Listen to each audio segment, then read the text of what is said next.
రవళి, రమ్య ఇద్దరు అక్క చెల్లెళ్ళు.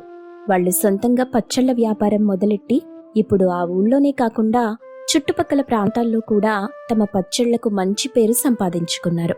వాళ్ల వ్యాపారం చాలా లాభసాటిగా సాగుతోంది.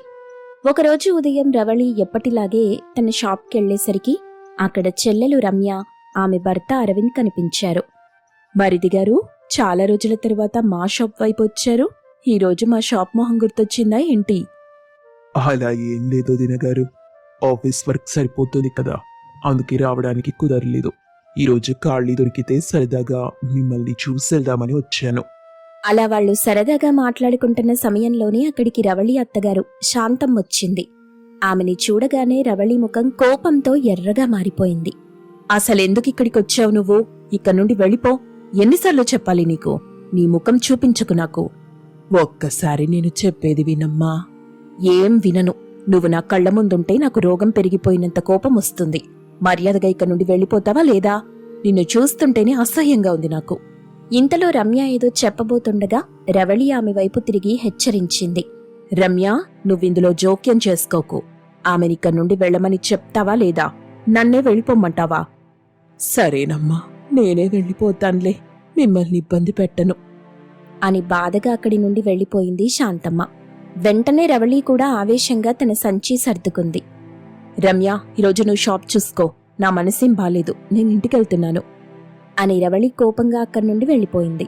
ఇదంతా చూస్తున్న అరవింద్కి అసలేం జరుగుతుందో అర్థం కాలేదు. రమ్య, ఏంటిదంతా?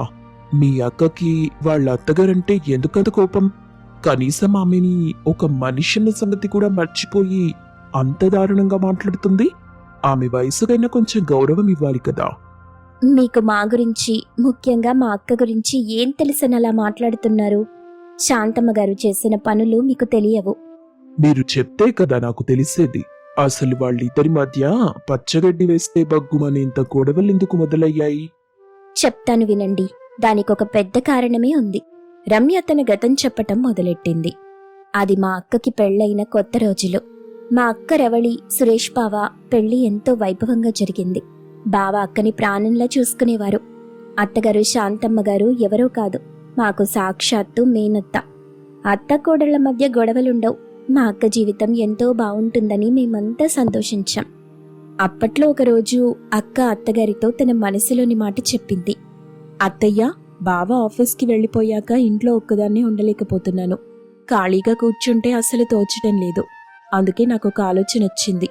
మనం ఏదైనా అని అక్క ఏదో చెప్పబోతుండగా సరిగ్గా అదే సమయానికి పక్కింట్లో ఉండే వసంత బుట్టలో మామిడికాయలు పట్టుకుని ఇంట్లోకొచ్చింది.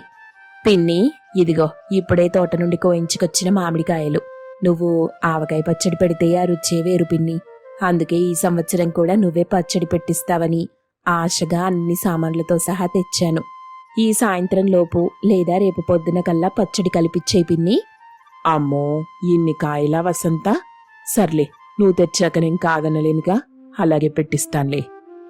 వసంత ఆ మాటలకి చాలా సంతోషంగా సరే పిన్ని అంటూ వెళ్ళిపోయింది.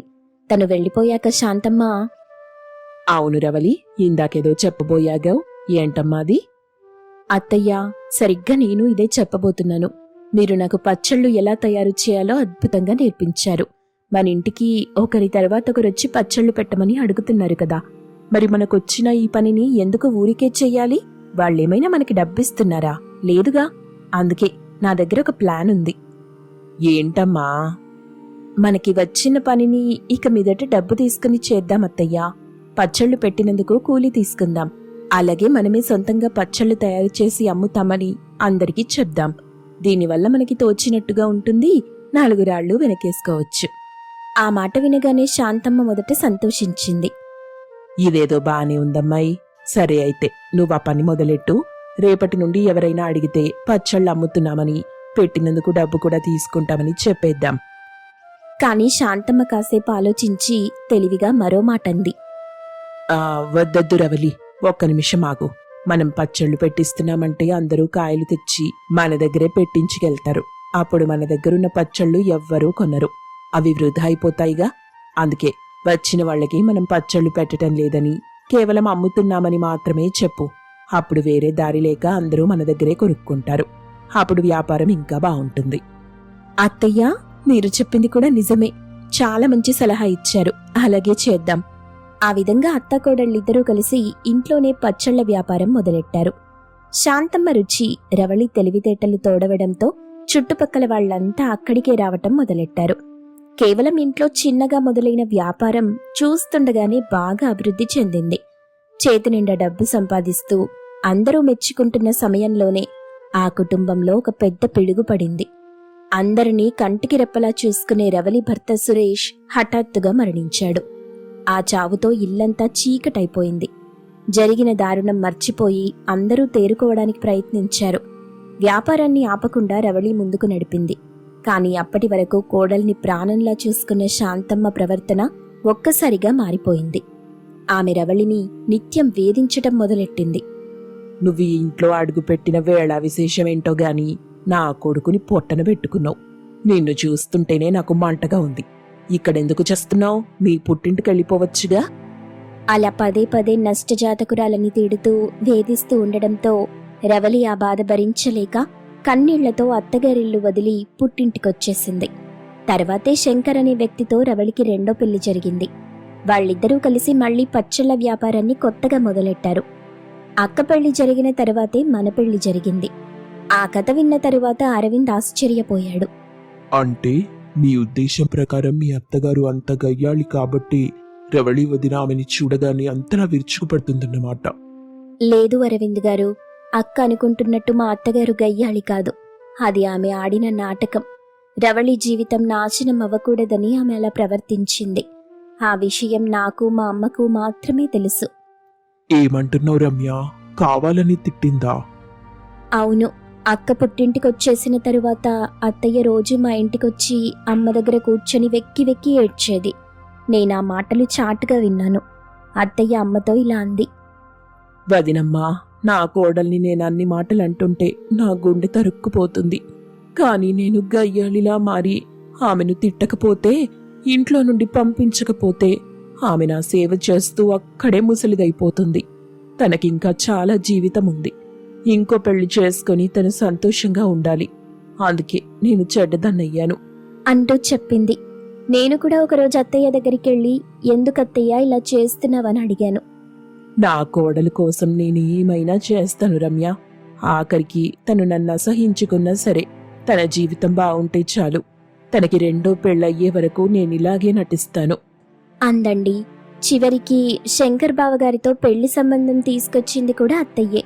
కానీ ఈ విషయాలేవి అక్కకి తెలియవు. మేమెన్నిసార్లు చెప్పాలని ప్రయత్నించినా శాంతమ్మ అనే పేరు వింటేనే అక్క మండిపోతుంది. అందుకే ఇప్పటికీ అత్తయ్యని చూస్తే అసహించుకుంటుంది. అదంతా విన్న అరవింద్ కళ్ళలో నీళ్లు తిరిగాయి. ఎంత గొప్ప మనసావిడది! కోడలి భవిష్యత్తు కోసం తనని తను చెడ్డదానిగా మార్చుకుందా. రమ్య, ఈ నిజం వదినకి తెలియాలి. ఇలాగే వదిలేస్తే ఒక పుణ్యాత్మురాల్ని వదిన తప్పుగా అర్థం చేసుకుంటూనే ఉంటుంది. మనం ఏదో ఒకటి చెయ్యాలి. రమ్య నిట్టూరుస్తూ అరవింద్ వైపు చూసింది. నేనైతే ఎన్నో ప్రయత్నాలు చేశాను, కానీ ప్రతిసారి విఫలమయ్యాను. అక్క అసలు అత్తయ్య పేరు వినడానికే ఇష్టపడదు. మీ ప్రయత్నం ఏదో మీరు చెయ్యండి. అక్కకి నిజం తెలిస్తే అంతే చాలు. ఖచ్చితంగా రమ్య, ఆవిడ చేసిన త్యాగం వృధా కాకూడదు. నేను ఈ విషయాలన్నీ వదినకి తెలిసేలా చేస్తాను. నాకు కొంచెం సమయం ఇవ్వు, ఒక ప్లాన్ ఆలోచిస్తాను. ఇంతలో రమ్య ఫోన్ మోగింది. అది కస్టమర్ నుండి వచ్చిన కాల్. చెప్పండి సార్. అవునండి. ఆర్డర్లన్నీ ఖచ్చితంగా పంపించేస్తాం. 2 రోజులు సమయం ఇవ్వండి చాలు. మునుపటిలాగే అదే అడ్రస్కి అన్నీ వచ్చేస్తాయి. థ్యాంక్ యూ సార్ అని ఫోన్ కట్ చేసింది. అది చూసి అరవింద్, అబ్బో, మీ ఆర్డర్లతో మీరు బాగానే బిజీగా ఉన్నారే. మీ పచ్చళ్ళ వ్యాపారం ఇంకా బాగా ముందుకు సాగాలని, పెద్ద కంపెనీగా మారాలని మనస్ఫూర్తిగా కోరుకుంటున్నాను.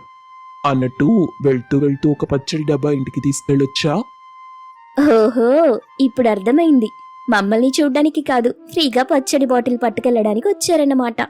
షాప్లో అమ్మే వాటికంటే మన ఇంట్లో మీరు తినేవి ఎక్కువైపోతున్నాయి అని నవ్వుతుంది. అలాగే అనుకో, పర్వాలేదు. మీ పచ్చడి రుచి అలాంటిది మరి.